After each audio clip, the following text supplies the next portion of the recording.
And with that, we'll begin. Hello again to everyone.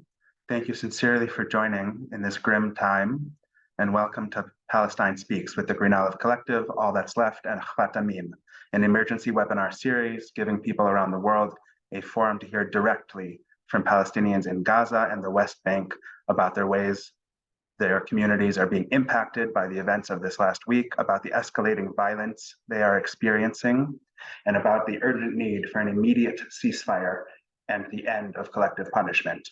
My name is Erez Bleicher, and I'm the Communications and Advocacy Director of the Green Olive Collective, a binational advocacy, information, and tour guiding cooperative committed to a democratic future and an end to the ongoing displacement of Palestinians. We provide communities around the world with insights into the apartheid policies of the occupation and the resources to engage in meaningful advocacy and solidarity with Palestinians.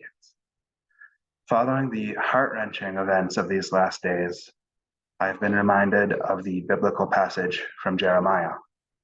Death has climbed in through our windows and has entered our abodes. It has removed the children from the streets and the young men from the public squares. Approximately 1,500 Israelis and 3,500 Palestinians have been killed already since the violence began. We are grieved, and our hearts are with the families who are contending with irrevocable loss. It is impossible to contain all of the anguish of this moment in one instant, but we are determined to insist, particularly now and today, that occupation can only bring despair. The only way to end this collective anguish is to build a future of mutual prosperity beyond partition, occupation, airstrikes, ground invasions, and apartheid. Only freedom, equality, solidarity, and an end to the siege of Gaza can bring a future of dignity for all. We are joining together today as a global community of solidarity across checkpoints, barbed wire, closed military zones, and border walls. The occupation regime does all it can to fracture Palestinian society, to isolate them from each other and from the world, and to contain Palestinians in Gaza and the West Bank in physical and imaginative cantons whose borders cannot be breached. We intend this gathering as a breach of those borders, an expression of solidarity, empathy, and common cause against the limits of the dominant discourse set by Biden and Netanyahu. We are very glad to have with us today dear friends from Gaza, Mustafa Alarag, and Aida Refugee Camp to hear from them in their own words about the ways their communities are being impacted and about the escalating violence they are experiencing in real time. We're also glad to have in one forum and in one space partners from Gaza and the West Bank who are generally kept apart by the partitions and segregations of the occupation. We're infinitely grateful to them for joining today to speak with us directly in this urgent moment about the reality on the ground. Our speakers today are three prolific civil resistors and community advocates. The first is Khalil Abu Yahia, a resident of the Gaza Strip, recently displaced from the north to the south of the Gaza Strip following airstrikes. He is an academic writer and researcher in literary, post-colonial, and cultural studies, and an advocate for the Palestinian right of return. I first met Khalil in 2018 during the Great March of Return, and since that time, he has been a dear friend and colleague. He has been a transformative political voice for many of us in All That's Left, Khatamim, and the Green Olive Collective. His seemingly miraculous kindness and his ungovernable sense of political imagination have been sources of deep inspiration, and I feel more than fortunate to have him with us now directly from the Gaza Strip. Mustafa Alarag, our second speaker, is a resident and community advocate from the Aida Refugee Camp, north of Bethlehem in occupied Palestine. He is a third-generation refugee, a coordinator with Volunteer Palestine, and a tour guide with the Green Olive Collective, along with being a director of the Aida Youth Center, where he works with others to transmit the historical archive of the camp to young people and empower them to act in defense of their rights. I first met him close to 1 year ago when I conducted an interview titled, "We Teach Life and Love, Dispatches from Aida Refugee Camp," and since that time have been deeply appreciative of the sense of history, determination, and care he brings to everything he does. We're grateful he is with us today to share updates directly from Aida. And lastly, our third speaker is Awdah Hathaleen, who is a resident of Umm Il-Kheir in Mustafa in the South Hebron Hills of the West Bank. He is a powerful advocate on behalf of his community and against military and settler expropriation of Palestinian land in Area C. I've known him since 2016 through the networks of trust and co-resistance residents of Mustafa have cultivated for over 2 decades since the years following the Second Intifada. And since that time, he has been one of my closest friends and teachers. He seems to maintain a sense of purpose and a sense of humor, even through the most dire of circumstances. And I'm glad he could join today to share updates directly from Il-Kheir and from the South Hebron Hills. And with that, I'm going to pass it to our first speaker, Khalil from Gaza. We had hoped Khalil would be able to join on Zoom, but conditions in Gaza, of course, are difficult and did not allow for it. So he is on speakerphone on my phone. I am hoping that you are able to hear him. And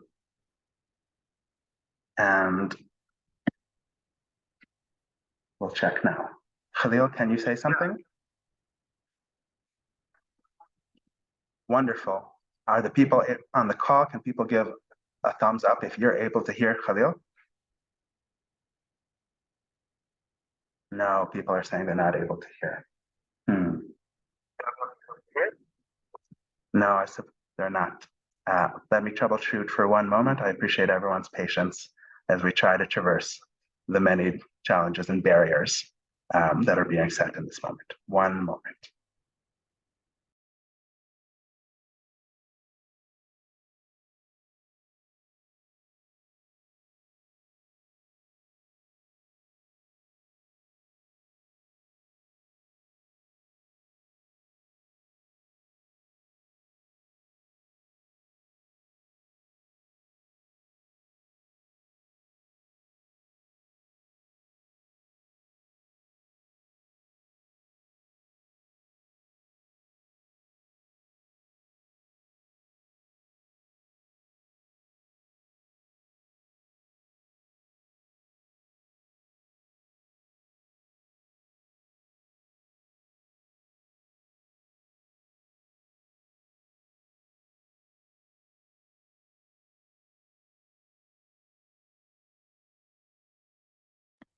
Thank you, everyone. Yes, I appreciate the suggestions. 30 more seconds as I try to troubleshoot. Much appreciated.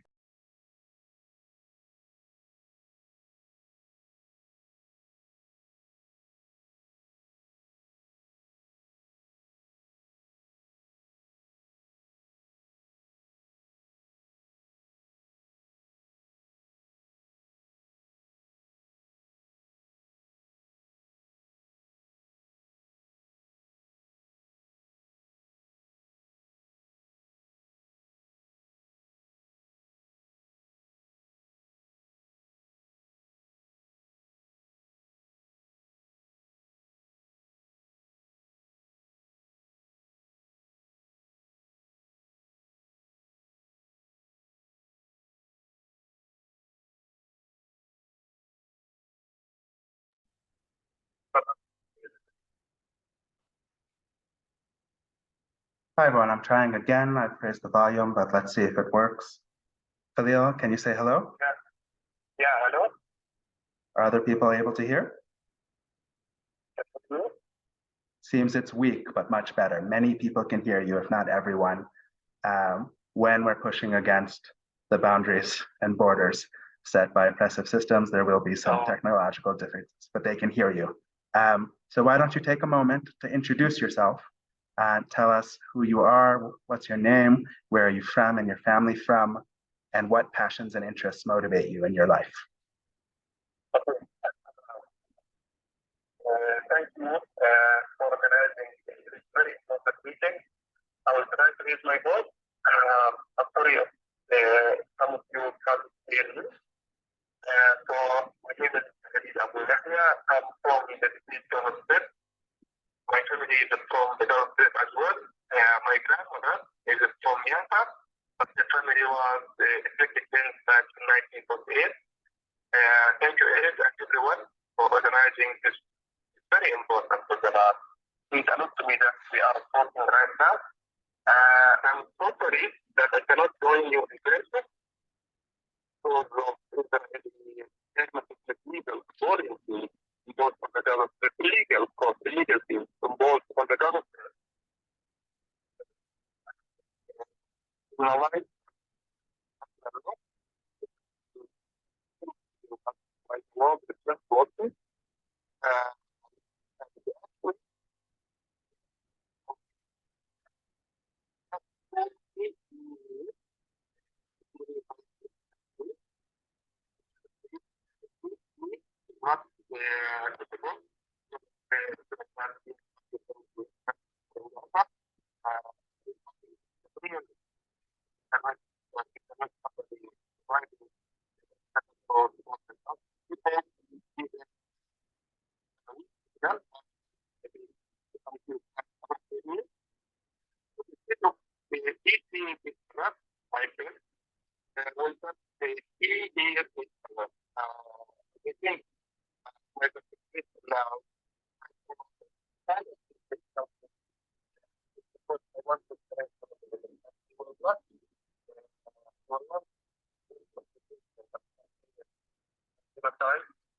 Khalil, people are saying, unfortunately, that they can't hear you.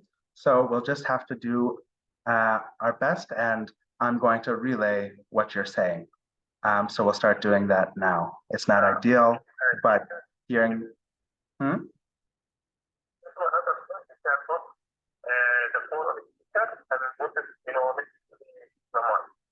I'm already doing that. It's on speaker and not working, unfortunately. So we'll go like that. Khalil was just saying he's joined today and is determined to continue his advocacy and his resistance against colonialism and apartheid.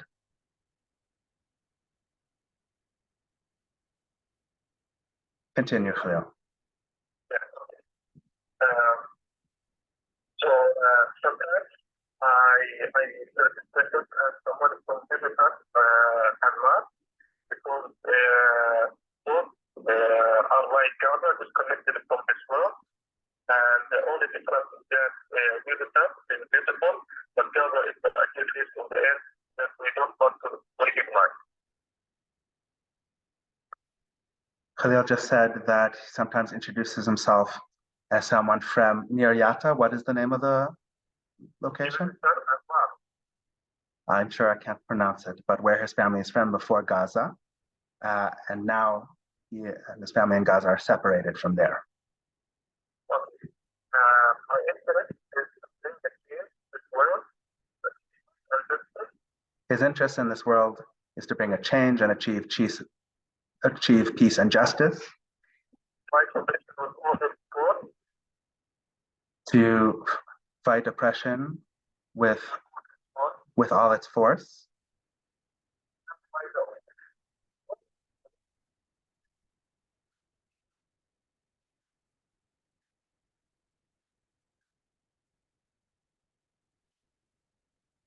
To stand with all the oppressed and to rebuild bridges so that people can work with full imagination towards their futures. I know I'm not representing your eloquence well, Khalil. Feel free to correct. Beautiful. Secondly, we'd love to hear from you. What does it mean to be someone who was raised in Gaza? What does it mean for you as part of your identity and as part of community? So during my life in Gaza, I have been constant in losing my beloved one. For example, I lost my father as a result of warning me to special education didn't allow him to get his medical from Jerusalem. Grew up in Gaza. His family and everyone else is contained, including his father, who could not leave. And what was that? He could not visit Jerusalem, you said? He couldn't get his medicine. People cannot leave for their health needs.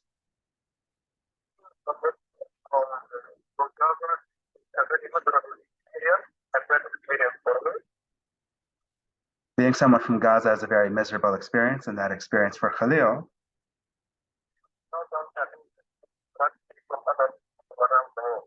is characterized by being treated differently from other people around the world. We have to understand animals because animals have rights, but we don't have any kind of rights. He says people in Gaza are treated worse than animals because animals have rights and they have no rights. Right now, you're not able to change it. We have to predict that. If we don't face the reality and change the reality right now, we won't be able to change it. People of Gaza don't have the right to move, right to leadership, right to travel, right to education, and as a whole, we are to blame for our own suffering. People in Gaza don't have the right to medicine, to education, to movement, and after all of this, are being blamed for their own suffering. But I find myself as someone from Gaza, like I said, When he defines himself as someone from Gaza, it's like a red flag. you know, many times, just to that we are not Muslims, we are not good people. All of the stereotypes and stigmas come together that Gazans are not good people, that they don't want peace or justice. But if someone from Gaza also wants to make myself more and more to find get all over the world. But being someone from Gaza put a huge pressure and motivation to be someone who fights oppression all over the world.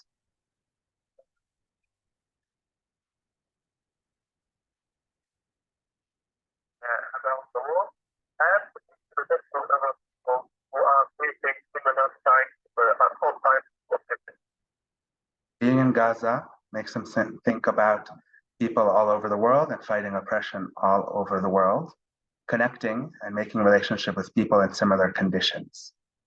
I don't see that it's more the suffering of the Gaza people, then we have a problem with our principles and values. Khalil believes if we ignore the people of Gaza, then we have a problem collectively with our principles and values. About international rules that criminalize the city of Gaza, genocide, apartheid, and Palestinian people have just been about the Palestinian people. We agree about the international law that it condemns the siege of Gaza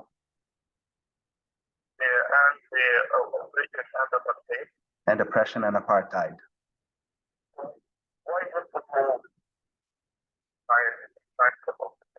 So why don't we move to end this type of oppression? Khalil, thank you. Let me jump in for a moment to say, I know that you're a person who considers himself as part of a long tradition of struggle. I'm curious if you can share with us where some of that tradition comes from, what in your community, in post-colonial literature, in your family life, in your identity gives you a sense of that tradition of struggle and gives you the strength to continue and sustain.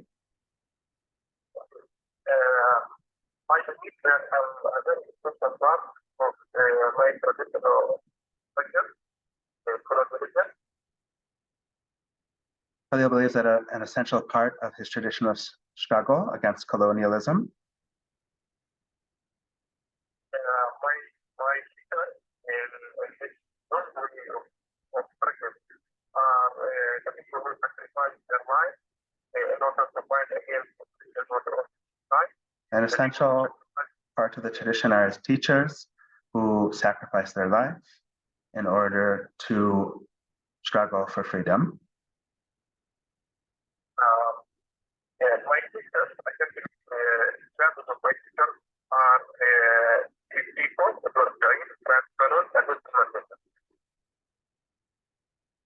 Some of his teachers include Edward Said, Frantz Fanon, and Nelson Mandela. Incredible. Please let me know if you have more you'd want to share. You missed part of the introductions. I do want to tell you now that there are 400 people on this call who are with you in solidarity and send their love and care to you and all the people of Gaza and all of Palestine. So there are people from all over the world in New Zealand, Ireland, Latvia, the United States, United Kingdom, Jerusalem, and many, many other places. And can you tell these people, we'd love to hear what you think is the most important thing for people around the world to understand about what's happening now. Let us know what you've experienced this last week, what you're seeing around you, how your community is being impacted.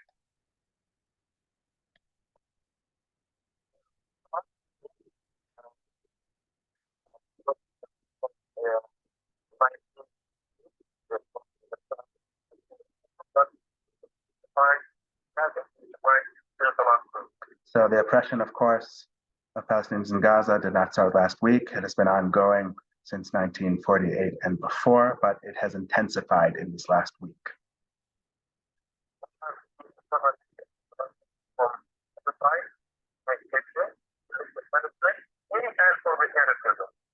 We have been suffering this last week from genocide, ethnic cleansing, collective punishment, and many forms of violence.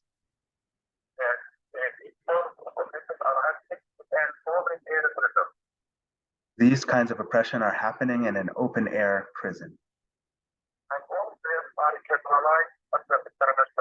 And all of them are criminalized under international law.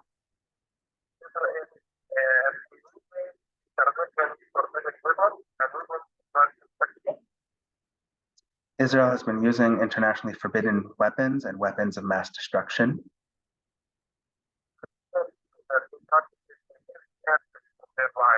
And Palestinian people have been targeted in every aspect of their lives.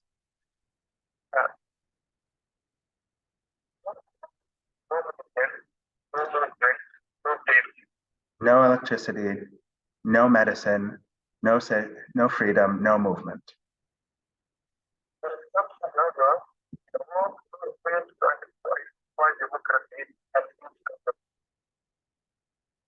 When it comes to Gaza, repeat what you said. The world refers to what?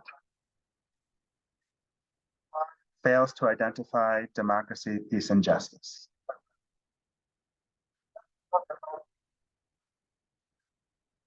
They just talk about peace without mentioning justice.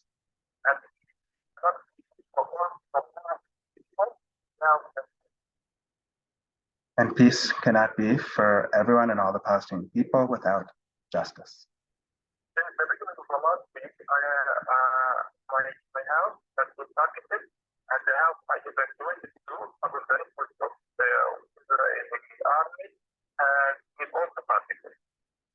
Since the last week, my house has been targeted by airstrikes and evacuated.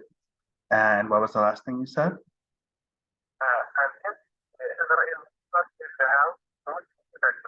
And then Israel also targeted the house to which Khalil was evacuated.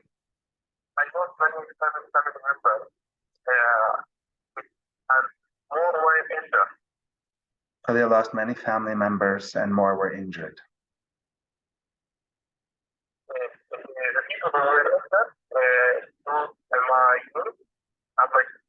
The people injured include Khalil's niece and sister.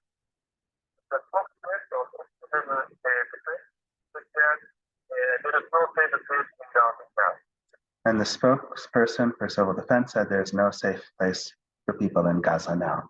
Khalil, I just want to add to what you're saying and let people know, you told me the other day, also the civilian convoys heading from the north to the south were targeted in airstrikes after 1 million people were told to head south.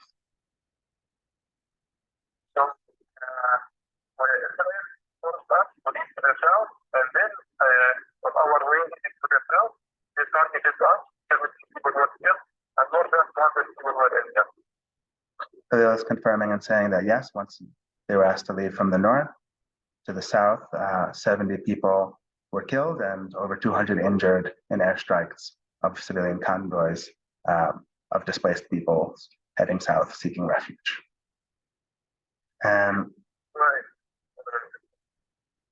Say that again? Yes. The next question is about the role of solidarity. There's 400 people here who are with you, who send their love and care. Messages are streaming into the chat. And I want to ask you about what you see as the role of solidarity and friendship. The other day, you sent a message to another friend I saw. You said, apartheid and oppression it's a weak system. It can't stop our friendship and our sincere feelings. It can't stop the relationships that give us strength and courage and allow us to continue resisting. I guess I want to hear more from you, and I want you to share with all the people on this call what you see as the role and the importance of solidarity in this moment.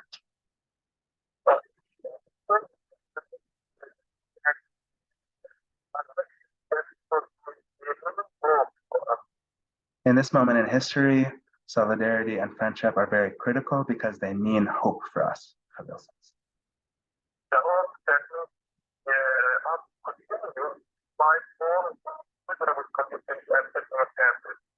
The hope that allows us to continue despite all these miserable conditions and challenges. The hope that allows you to participate in this very important meeting, and even that a great example for the next generation of fighting all types of oppression.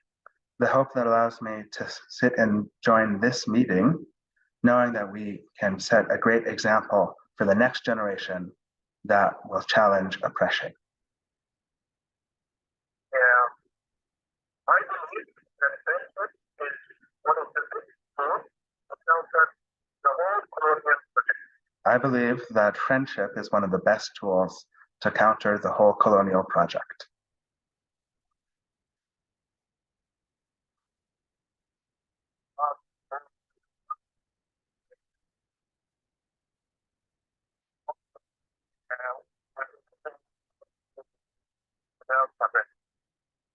For example, in this last war on Gaza, I've called my friends and I've told them that it is the friendship that allows me to continue this struggle without surrender. I think the role of the very effective. I believe that colonial power are coming together and come together as well. I believe that in the power of solidarity and friendship, as I believe that colonial powers are coming together as well.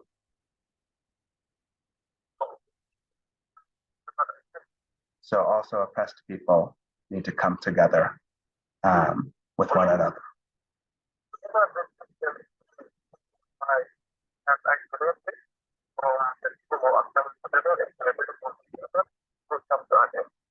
Whenever this system feels ostracized by the depth of the people coming together, it will fail.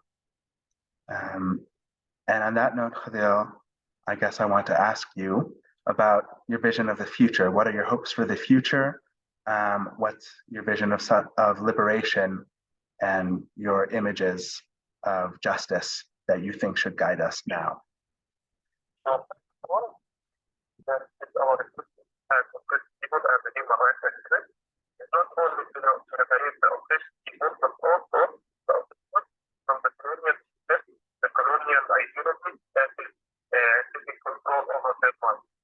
Khalil says that, firstly, he believes that justice means not only liberation for oppressed people under oppressive systems, but also liberation for oppressors and colonizers from the ideology of oppression.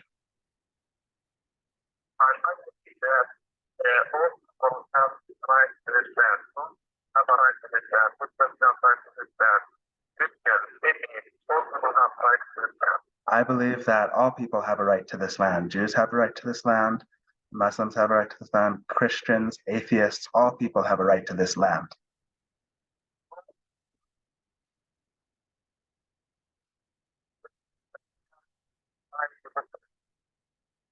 So when we imagine a future, we have to be inclusive and we have to redefine democracy.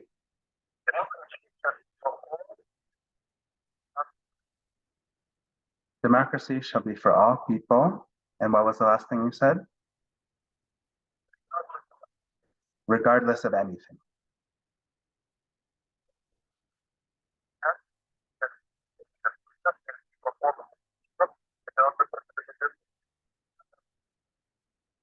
So I believe that the future of this land can be for all people, regardless of religion, ethnicity, race, and so on and so forth.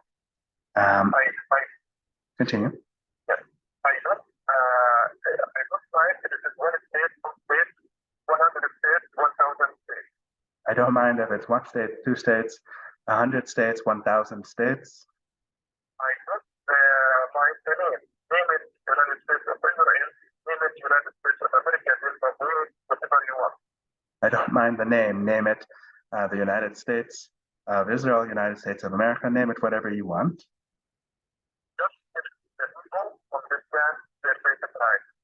Just give the people on this land their basic rights. Thank you, Khalil. If you could close with another thought here or a few last words, then I'll move also to our other speakers, and then we'll come back to close off with also hear more thoughts with you at the end. Okay. But please share a final thought that you have. I am really honored that I am here, and this meeting is the real reflection of practical imagination, and the real reflection of how we can overcome the border and overcome the barriers that colonialism can to separate people from each other. One moment, Khalil, so I can try to capture that. Khalil is honored to be here because it gives him a sense of practical imagination about the ways we can transcend the colonial borders and the divisions and separations. Feel free to correct or add, Khalil.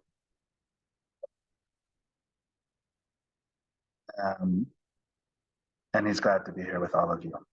So stay on the line, Khalil. I'll turn to our other speakers, and we'll get right back with you shortly.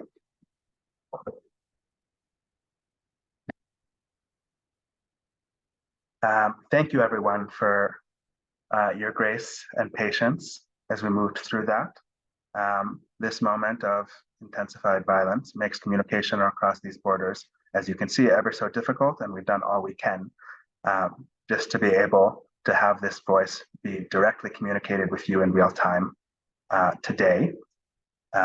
And now I want to join also with our speakers from the West Bank and begin with Mustafa. Are you here? I believe you can unmute yourself.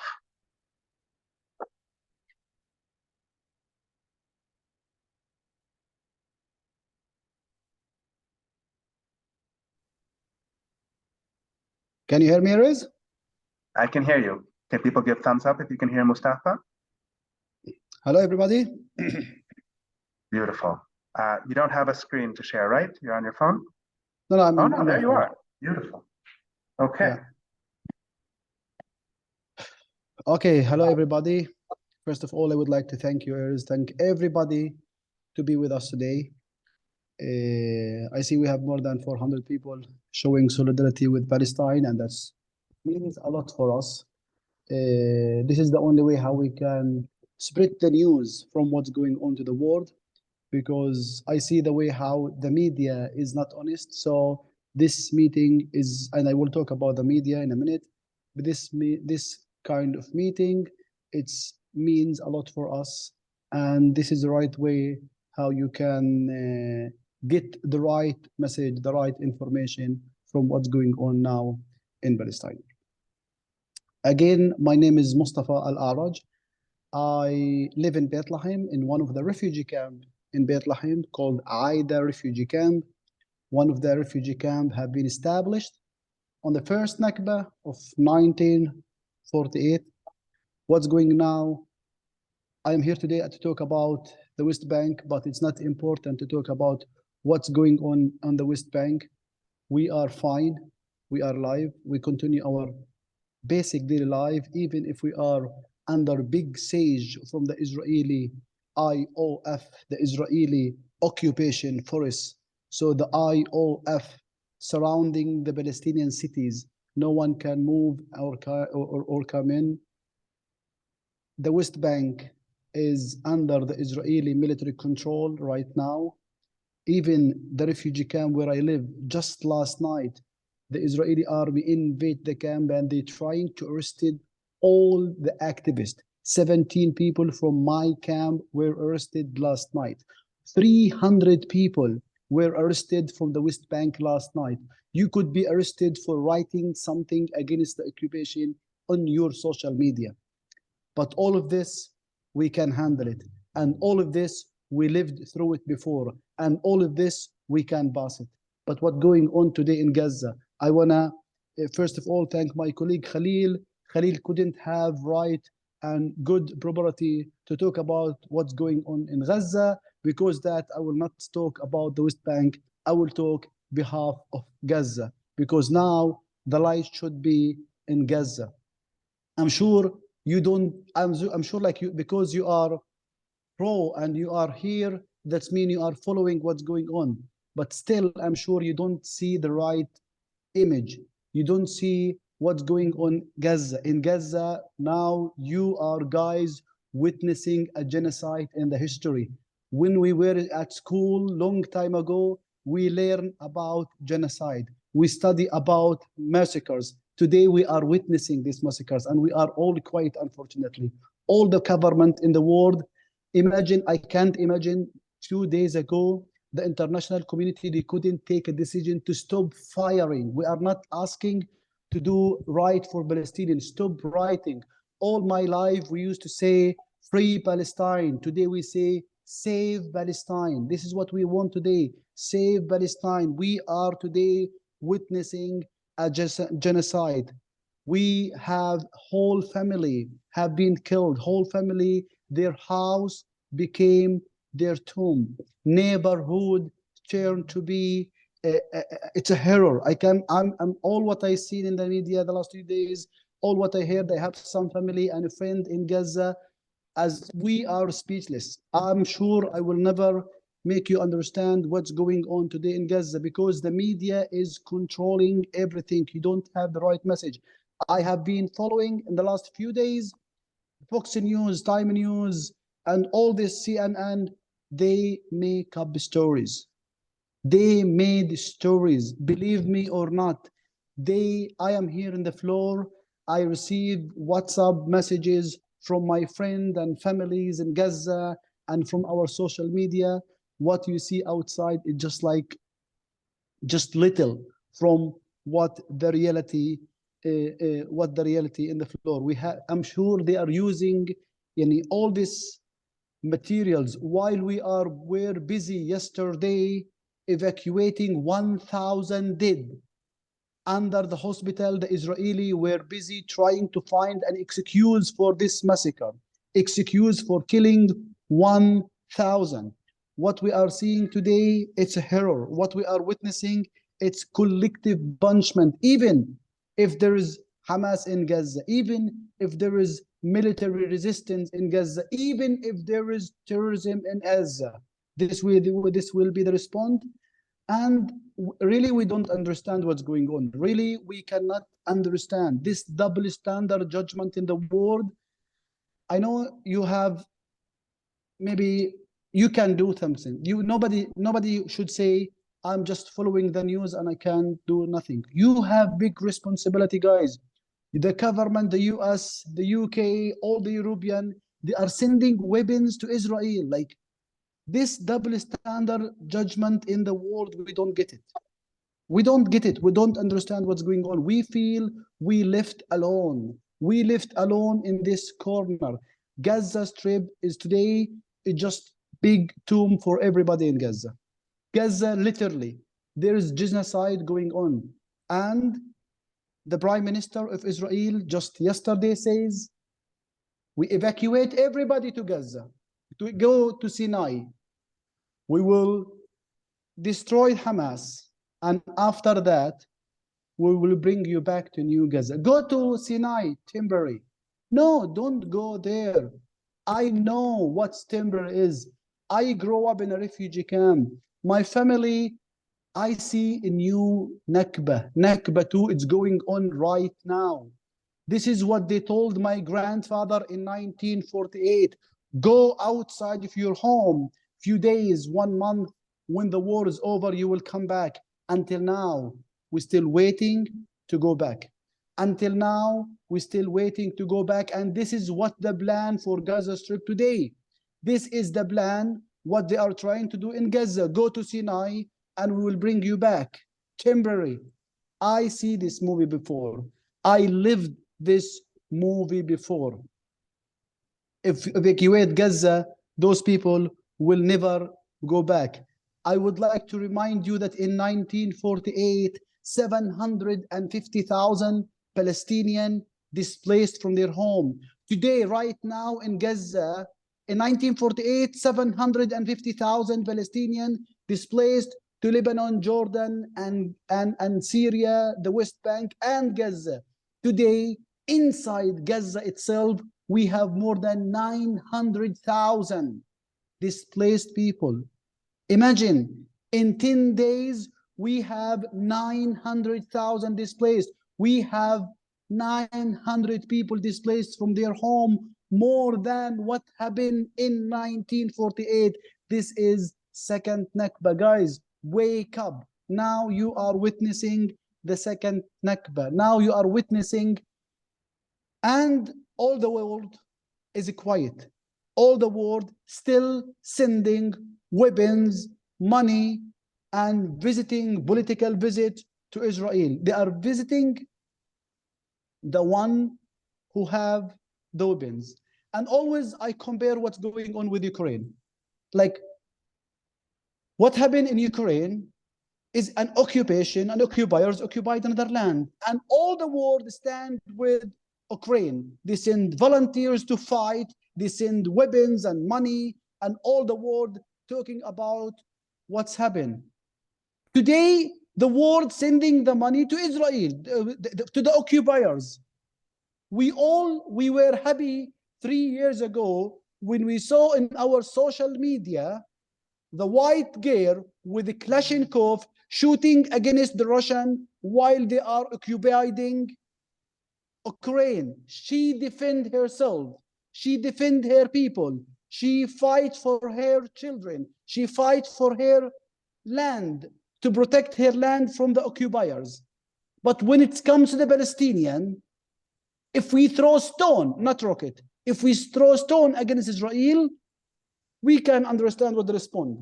We can see the response from all over the world, started by Israel, America, and everybody follow. Imagine all the world today cannot send bottle of water to Gaza. All the world cannot send bottle of water to Gaza. Please, Erez. Thank you for that, and we want to hear more.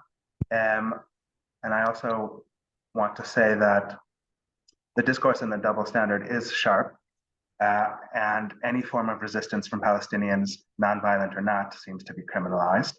A main reaction that I also had to this moment from those who want to avoid violence, who don't want to see this violence happen again, I say to them, then support Palestinian popular resistance, support the popular committees in Bil'in, Nabi Saleh, support the civil resistors in Aida Camp, support the communities of Mustafa Alarag. If you want a shared future and to avoid violence, then work actively to support Palestinians fighting for their rights and for a future without occupation.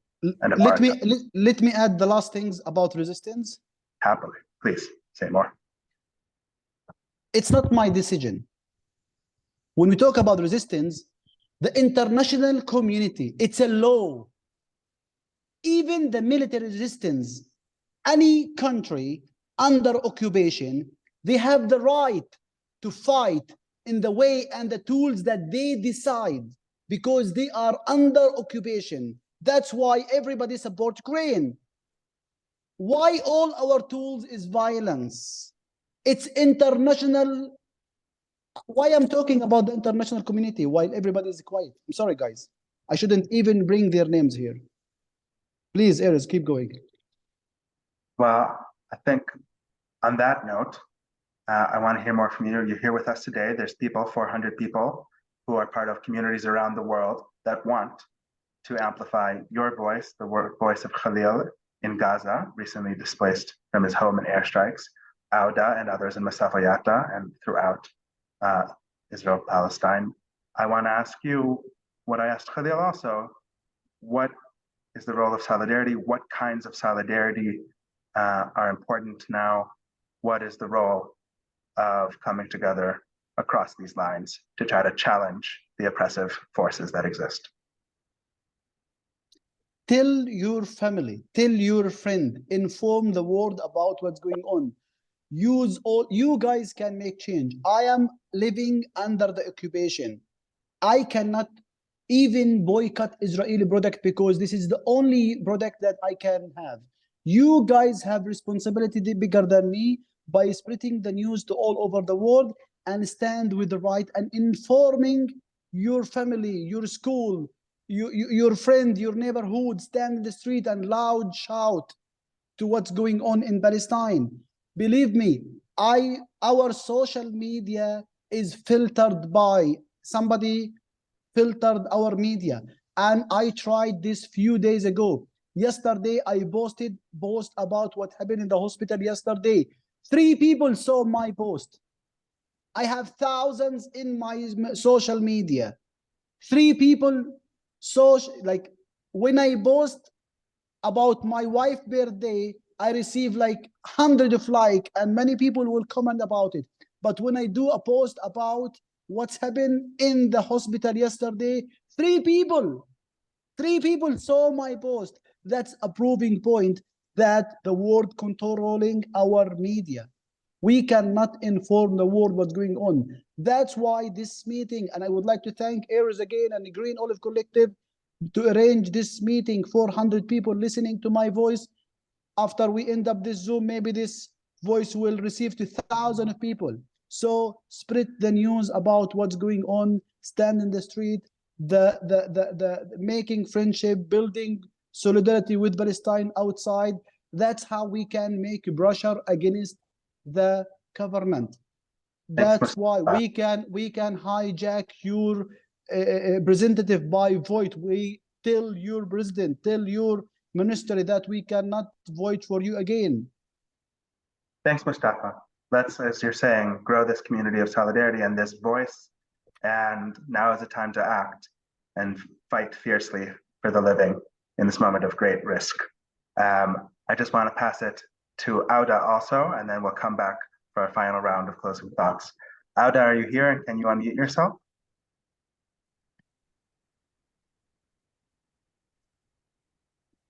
Yeah. Hi, everyone. Hi, good evening. Good evening. Thanks for joining.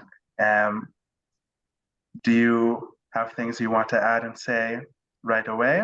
Or should you start by introducing yourself quickly, saying where you are now and what you've been experiencing in your communities? Yeah, so good evening to everyone. My name is Awdah Hathaleen. I'm from Umm Il-Kheir. I'm a human rights activist and also like I'm an English teacher. I'm living in Masafiriyat, especially in Umm Il-Kheir, my village. Unfortunately, like I don't have that enough time. I mean, like to be. I mean, like with you guys, but I have a few things I'm gonna share about the situation. I mean, like here in Masafiriyat and about what's happening here.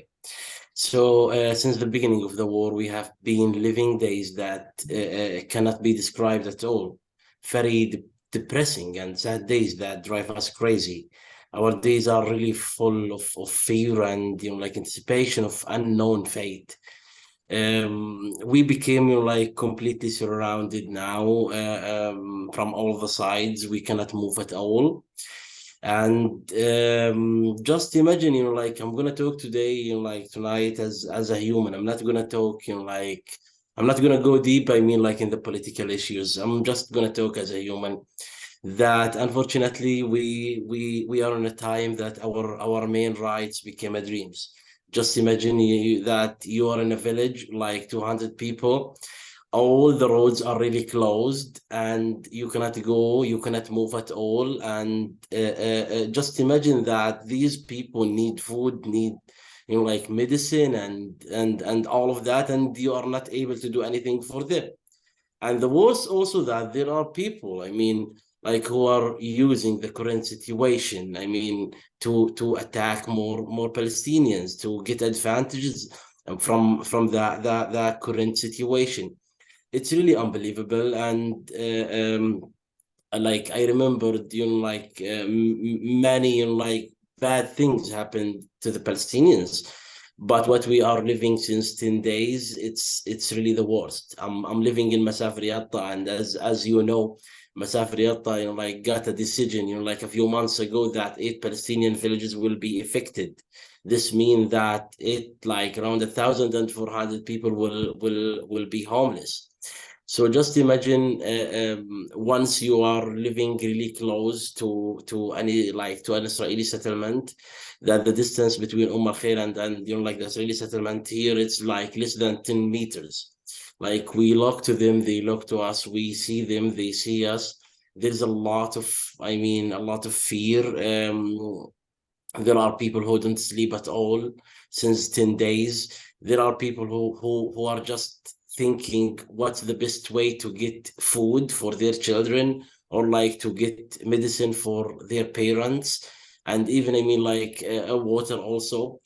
And also it's really not alive now.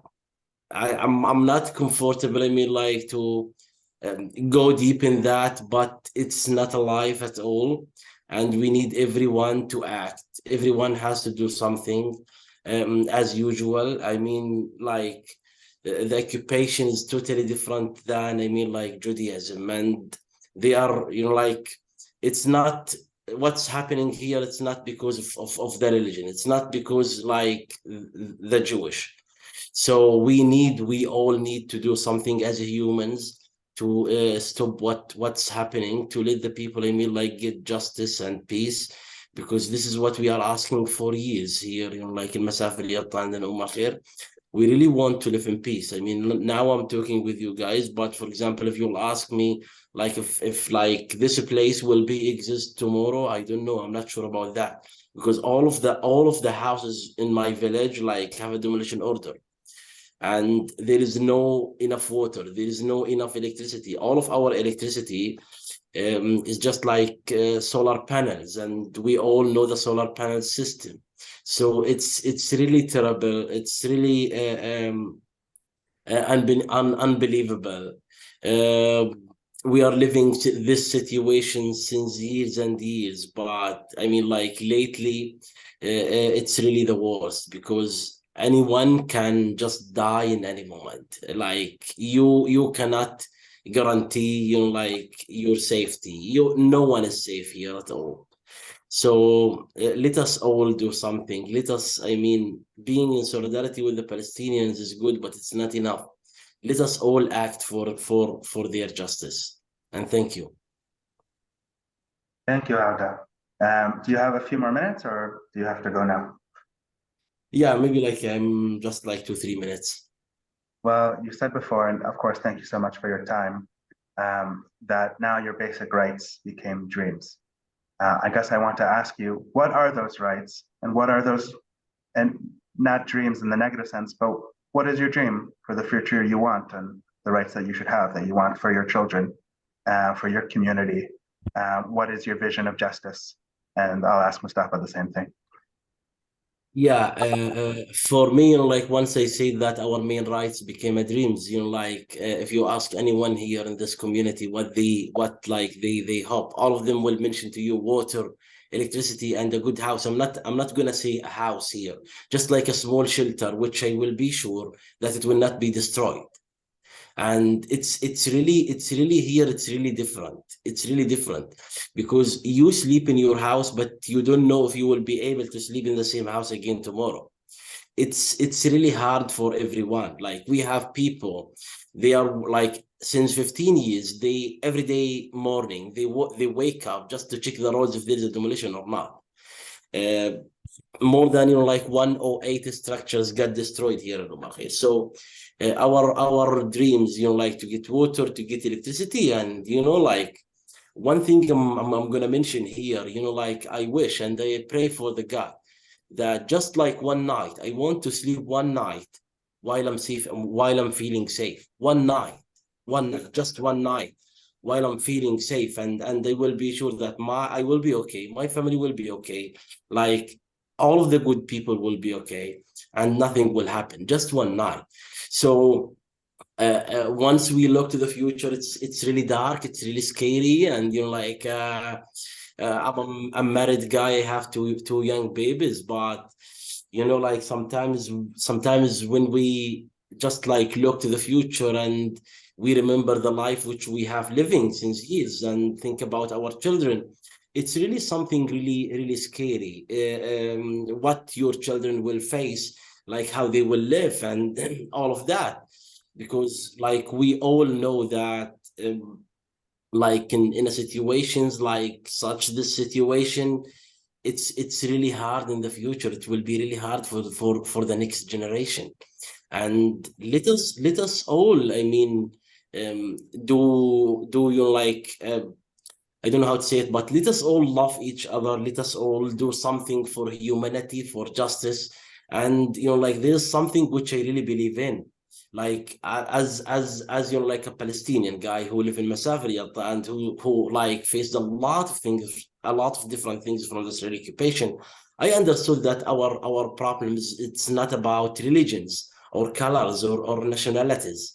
Like as religions, we should like just like respect each other, and like as like nationalities, we have to look to each other as a human.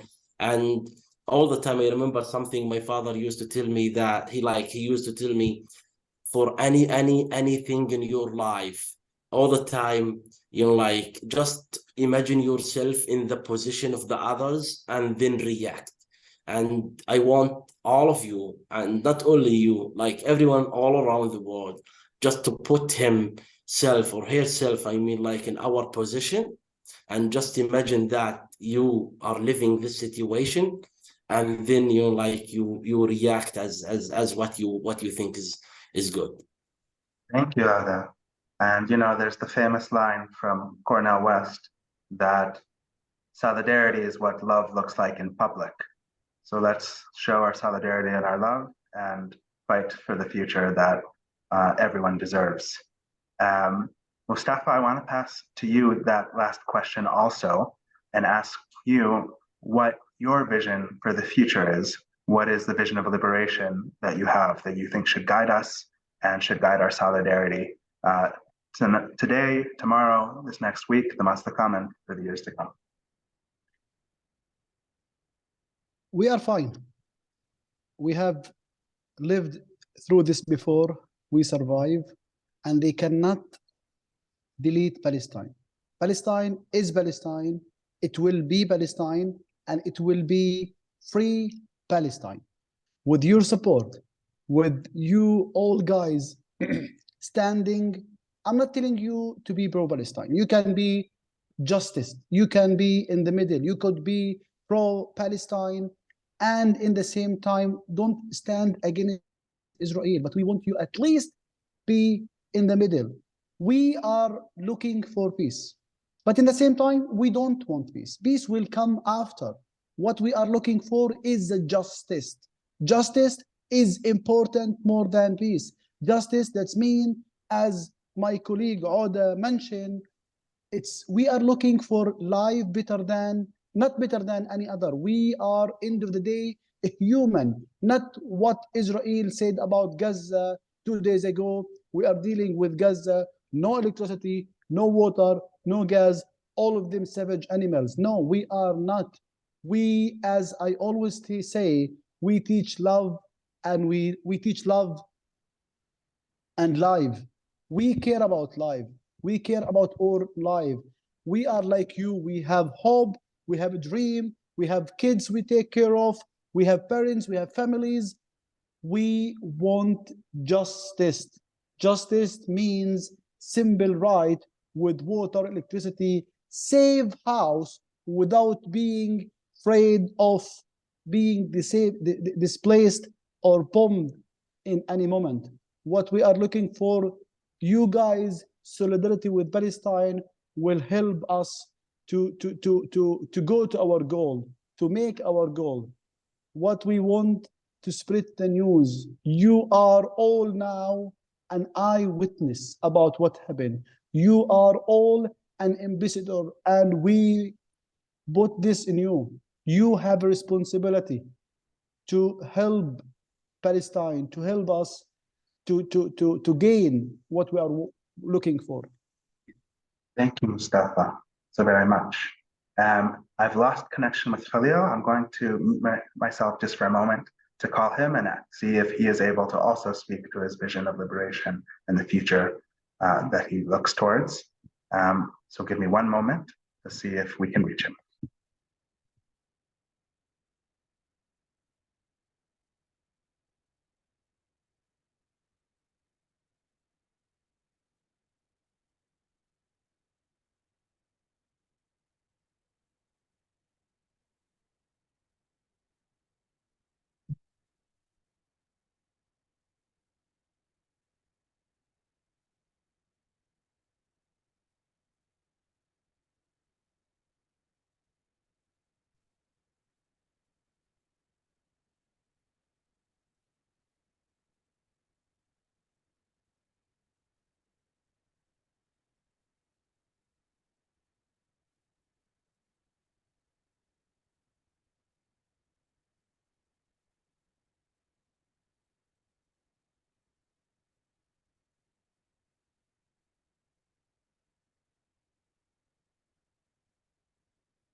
There doesn't seem to be an answer connection in this moment. I'm so very glad that Khalil was able to join us for the time he was and communicate in that way. So unfortunately, we are out of time for today. Immeasurable thanks to you, Mustafa, and to you, Awdah, and each of our speakers, and of course to Khalil, who is not currently here, for joining in this devastating time. And thanks to all of you around the world who came together to express solidarity and hear directly from Palestinians in Gaza and the West Bank. Following our conversation today, each of you, as Mustafa said, has a relationship to Awdah, Mustafa, Khalil, and their communities. We hope you will take what you heard as a charge towards action in a moment in which we as an international community must do everything we can to demand an immediate ceasefire. Now is the time to write your elected officials, demonstrate, sign petitions, attend town halls, disrupt meetings, act in civil disobedience, share what you learned today with your peers, and do all we can to amplify the voices of Palestinians facing imminent displacement and even massacre. I'm sharing now the link in the chat to the Palestine Children's Relief Fund, our longtime partner and a humanitarian organization providing emergency medical relief in Gaza. Here it is. Their work is urgently needed and life-saving, and will provide emergency care for people in an environment in which they lack access to water, food, electricity, and a variety of health services. And we, as always, stand with Mustafa, Awdah, and Khalil first and foremost, and with all those calling not for reprisal, but for a just and lasting peace. We invite you to join us this coming Sunday, October 22nd at 1 p.m. for the next webinar of Palestine Speaks, our emergency webinar series, giving people around the world a platform to hear directly from Palestinians on the ground. We will be joined by Mustafa Sheta, the General Director of the Jenin Freedom Theater, Samia Horeini, founder of the Mother Sumud Garden and a member of Youth of Sumud in Tawani and Masafariata, and Green Olive Senior Partner Mohammed Barakat in Jerusalem, who is also on this call. Please help us amplify the voices that you heard today and others who will be joined to give us direct insight into the reality on the ground during this urgent time. Our thoughts are with everyone around the world. Our thoughts are with people facing violence, and we hope everyone has good and peaceful days as we call for de-escalation and ceasefire. We will see you soon, see you on Sunday, and please do all you can to continue to work for justice. Have good nights, and thanks again for our speakers. Or good days wherever you are in the world. Talk soon, everyone. See you on Sunday.